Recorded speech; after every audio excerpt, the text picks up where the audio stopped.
کے لیے آیا تھا، اور جو لوگ کب تک غربت کی زندگی گزار رہے تھے، معاشی تندرستی میں تھے، دنیا میں ان کا استحصال کیا جا رہا تھا، ایسے لوگ 1400 سال پہلے کیا زمانہ تھا، محمد رسول اللہ صلی اللہ علیہ وسلم نے وہ کون سا پیغام دیا کہ خود نہ تھے راہوں پر، اوروں کے ہاتھی بن گئے؟ کیا نظر تھی جس نے مردوں کو مسیحا کر دیا؟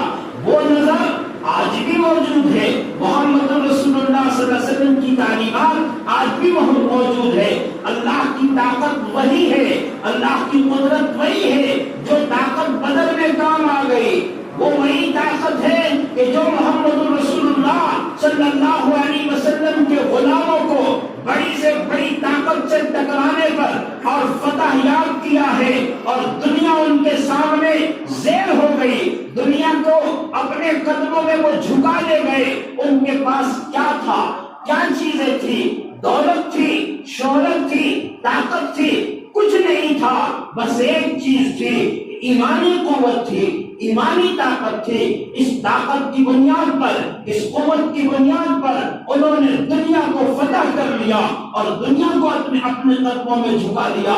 آج تک ہم آپ نغمہ سرا ہیں، ہم آپ ان کی تاریخ میں رتب النسان ہیں، ہم آپ ان کے قصیدے پڑھ رہے ہیں، لیکن یہ کیا ہے؟ یہ دل بہلانے کی چیزیں ہیں۔ میرے بزرگوں، ہمیں اسی پیغام پہ آنا ہوگا، ہمیں اسی راستے پہ آنا ہوگا، ہمیں اسی راہ پہ چلنا ہوگا جس راہ پہ وہ نفوس قدسیان چل گئے ہیں۔ محمد رسول اللہ صلی اللہ علیہ وسلم کی تشکیل کی وہ جماعت جسے ہم صحابہ کرام کے نام سے جانتے ہیں اور جن کی زندگیاں ہمارے سامنے مشعل راہ ہے، جب ہم ان راہوں پر چلیں گے، ان راستوں پر چلیں گے اور ان طریقوں پر چلیں گے تو دنیا کی کوئی طاقت ہمارا کچھ نہیں بگاڑ سکتی ہے۔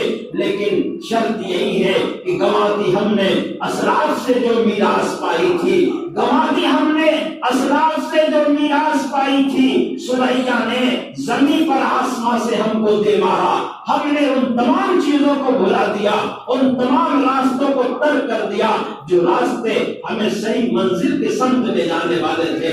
چنانچہ اللہ تبارک و تعالیٰ نے قرآن مقدس میں ہم مسلمانوں کو، ایمان والوں کو دو تین باتوں کی جو ہدایت کی خاص طور پر جو آج کی تقریب کا میں نے عنوان بنایا تھا، اس میں پہلی بات یہ تھی کہ آج مسلمانوں میں سب سے بڑی کمزوری، سب سے بڑی کمی یہ ہے کہ ہم متحد نہیں ہیں، ہم منتشر ہیں، ہم بکھرے ہوئے ہیں، اور کتنے بکھرے ہوئے ہیں، کس طرح سے بکھرے ہوئے ہیں، اس کا اندازہ اس سے لگائیے کہ مسلکوں کے جھگڑے ہیں، مشرق کے جھگڑے، پیر پیر میں جھگڑا، ایک پیر سے دوسرا پیر کو نہیں پٹ رہا ہے، یہ مسلمانوں کے فرقوں کا حال ہے۔ اختلاف، جو اختلاف ہے برائے تحقیق وہ تو اچھی چیز ہے، اور اس اختلاف میں انتشار نہیں ہوتا ہے۔ یہ اللہ والوں کے یہاں، فقہا کے یہاں جو اختلاف تھا، لیکن آج جو اختلاف ہے یہ انتشار کی حد سے بڑھا ہوا ہے۔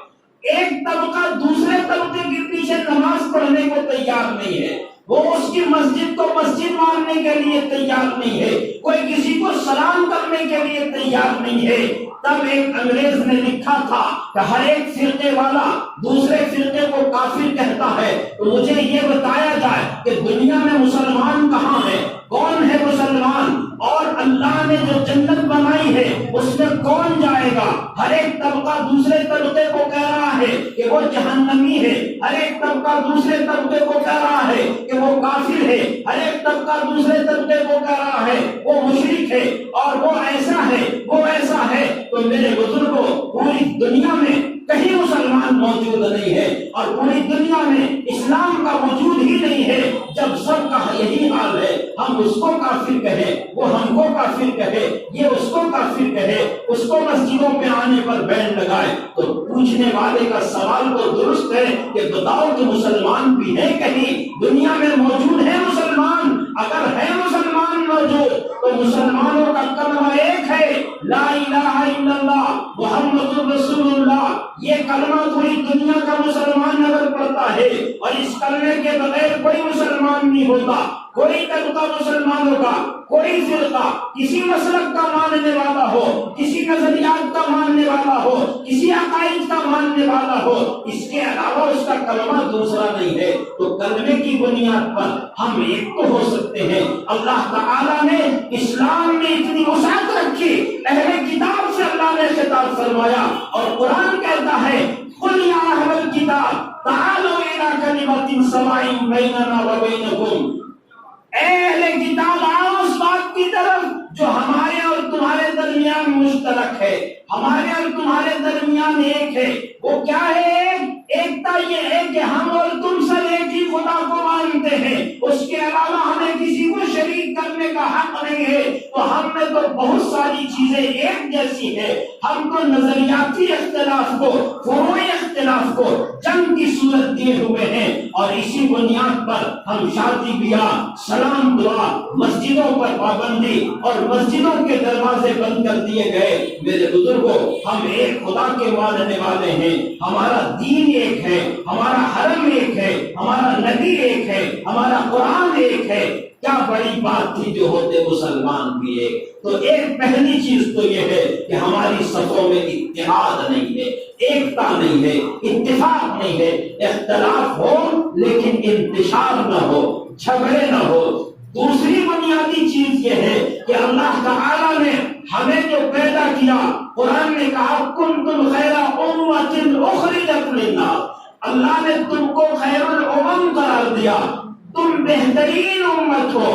بہترین امت کی نشانی کیا بتائی؟ بہترین امت وہ ہے جو انسانیت کے لیے، عام جنتا کے لیے نفع بخش ہو۔ خیر الناس من ينفع الناس، حضور صلی اللہ علیہ وسلم نے فرمایا تمہیں اچھا آدمی وہ ہے جو لوگوں کے لیے، عام جنتا کے لیے بھلا ہو، وہ آدمی اچھا ہے۔ تو ہماری ذمہ داری ایک یہ بھی تھی کہ ہم انسانیت کی فلاح بہبودی کا کام کریں، تمام انسانوں تک فلاح کا سب سے بڑا کام یہ ہے کہ نظریاتی طور پر لوگ فلاح کا کام یہ بھی سمجھتے ہیں کہ میڈیکل کیمپ لگا دیا جائے، کسی کے دکھ درد میں شریک ہو، یہ کام بھی بڑا اچھا ہے، یہ بھی فلاح کا کام ہے، یہ بھی انسانیت کی بھلائی کا کام ہے، اور یہ مسلمانوں کے کرنے کا کام ہے۔ لیکن سب سے بڑا کام یہ ہے انسانیت کی بھلائی کا، انسانیت کے فلاح کا، کہ دنیا کی جو زندگی ہے یہ زندگی تو ختم ہو جائے گی، اصل جو زندگی ہے اس زندگی، آخرت کی زندگی، اللہ کا تعارف اور انسان کے کامیاب ہونے کا راستہ محمد رسول اللہ صلی اللہ علیہ وسلم کا طریقہ، محمد صلی اللہ علیہ وسلم کی ذات کا تعارف، جس پر چل کر انسان دنیا اور آخرت میں کامیاب ہوگا۔ یہ بھی ڈیوٹی ہماری تھی، یہ بھی ذمہ داری ہماری تھی، جس ذمہ داری کو ہم نے پورا نہیں کیا، جس کی بنیاد پر ہمارے بغل میں رہنے والا آدمی اسلام سے واقف نہیں ہو سکا اور اسلام کی تعلیمات سے واقف نہیں ہو سکا۔ یہ دو ذمہ داریاں اللہ تعالیٰ نے ہمارے اوپر رکھی ہیں۔ ہم اپنے صفوں میں اتحاد پیدا کرنے کی کوشش کریں، اور اس کے لیے جو طریقے، جو کوششیں ہو سکتی ہے، اگر یہ اتحاد نہیں ہوگا، ایکتا نہیں ہوگا۔ تیسری چیز یہ ہے کہ ہم اپنے آپ کو گناہوں سے بچائیں۔ آج دنیا میں ہمارے نوجوان لڑکے، ہم آپ بڑے بوڑھے، تمام لوگ سوشل میڈیا کے ذریعے، یوٹیوب کے ذریعے اور موبائل کے ذریعے میوزک اپنے کانوں میں لگائے رہتے ہیں۔ یہ میوزک کیا چیز ہے؟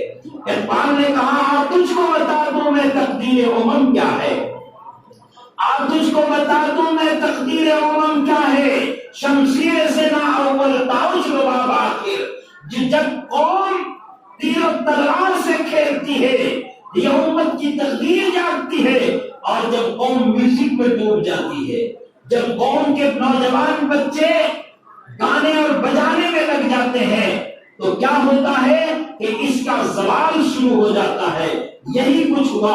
آپ تاریخ کا مطالعہ کریں گے، ہم بہت داستانیں بیان کرتے ہیں کہ یہ زمین ہے جہاں ہم نے ہزاروں سال تک ہمارے لوگوں نے حکومت کی، لیکن ان کے زوال کا سبب کیا تھا، اس طرف بھی ذرا نگاہ اٹھا کر کے دیکھا جائے۔ اس لیے آج پوری دنیا میں جو ہمارا زوال ہے انہی وجوہات کی بنیاد پر ہے ہم اپنے صفوں میں اتحاد پیدا کریں، دعوت کے لیے کھڑے ہو جائیں، لوگوں تک اسلام کا پیغام پہنچائیں اور اپنے آپ کو ایسے گندے کاموں سے، گناہ کے کاموں سے بچا لیں، اللہ اس کے رسول کی اطاعت میں آ جائیں۔ انشاءاللہ تعالی دنیا کی کوئی طاقت کہ محمد سے وفا تو نے تو ہم تیرے ہیں، یہ جہاں چیز ہے کیا لوح و قلم تیرے ہیں۔ اللہ تعالی ہمیں آپ کو اور پوری امت مسلمہ کو اپنے امت میں اتحاد اتفاق پیدا فرما دے اور اللہ تعالی ہم سب کو نفاق سے محفوظ معمون رکھے۔ وآخر دعوانا ان الحمد للہ رب العالمین۔